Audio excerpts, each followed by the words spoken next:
मध्य प्रदेश शासन ने एक और निर्णय लिया है जिसके तहत अब जो रजिस्ट्रियाँ की जाएँगी उनकी गाइडलाइन बढ़ा दी गई है। ऐसे कई सारे क्षेत्र चुने गए हैं। इसी विषय पर चर्चा करने के लिए हमारे साथ मौजूद हैं वरिष्ठ पंजीयक दीपक शर्मा जी। हम जानते हैं कि शासन का ये निर्णय जनता के लिए लाभकारी होगा या सरकार के लिए लाभकारी होगा? सर बहुत स्वागत है आपका सचमुच समय न्यूज़ में।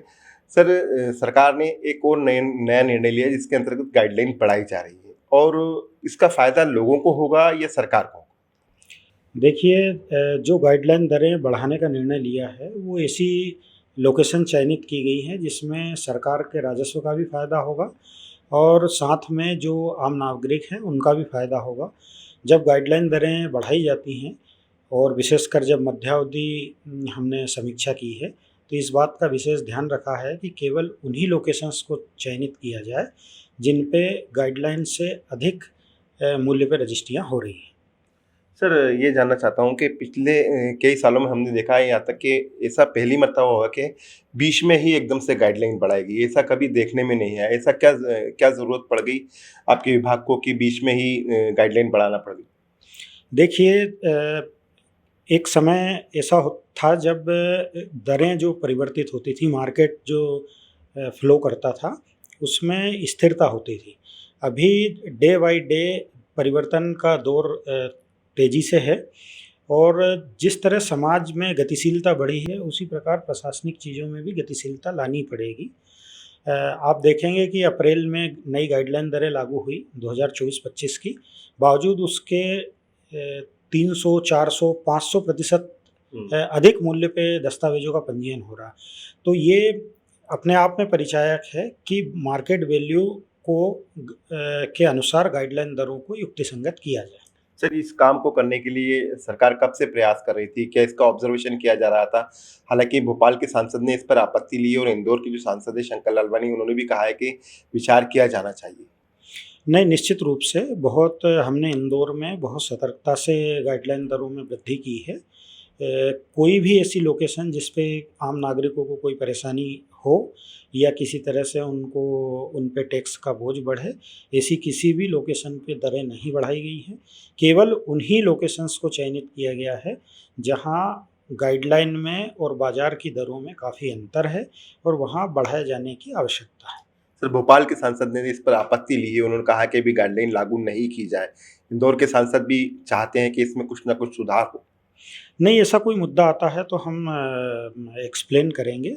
वैसे हम जनप्रतिनिधियों को इस पे कोई आपत्ति नहीं रहेगी। इंदौर में बहुत सतर्कता से काम किया गया है इस पे। सर जो वकील रजिस्ट्रियाँ करवाते हैं उन्होंने भी आपत्तियाँ ली थी।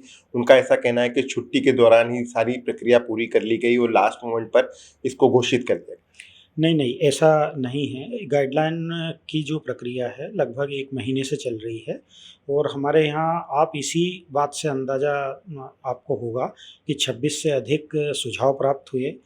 111 लोकेशंस नई जोड़ी गई। तो ये सब इनपुट्स आम नागरिकों से ही प्राप्त हुए हैं। तो प्रॉपर इसका प्रचार-प्रसार हुआ है। आप पिछले 1 महीने के अखबार देखेंगे तो लगातार चल रहा है। तो प्रॉपर इनपुट्स लिए गए हैं और मेरे ख़्याल से जो दरें बढ़ाई गई हैं, वो बहुत तर्कसंगत तरीके से बढ़ाई गई हैं। कहीं कोई आपत्ति वाली बात नहीं है। तो आपको क्या लगता है कितना फ़ायदा होगा? जैसे इंदौर में प्रॉपर्टी का फ्लो काफ़ी तेज़ रहता है और इंदौर को आर्थिक राजधानी भी कहा जाता है, तो इससे कितना फ़र्क पड़ जाएगा? क्या लोग अभी रुकेंगे या फिर नई गाइडलाइन के हिसाब से रजिस्ट्रियाँ करवाना शुरू कर देंगे? मेरे ख़्याल से नई गाइडलाइन के अनुसार रजिस्ट्रियाँ प्रारंभ होंगी जैसे ही नई गाइडलाइन लागू होंगी। जैसा कि मैं देख पा रहा हूँ इंदौर में रियल एस्टेट सेक्टर तेज़ गति से विकसित हो रहा है। साथ में जो अनऑर्गेनाइज़्ड लेवल पे खरीद-बिक्री होती थी, वो काफ़ी हद तक ऑर्गेनाइज़्ड हुई है।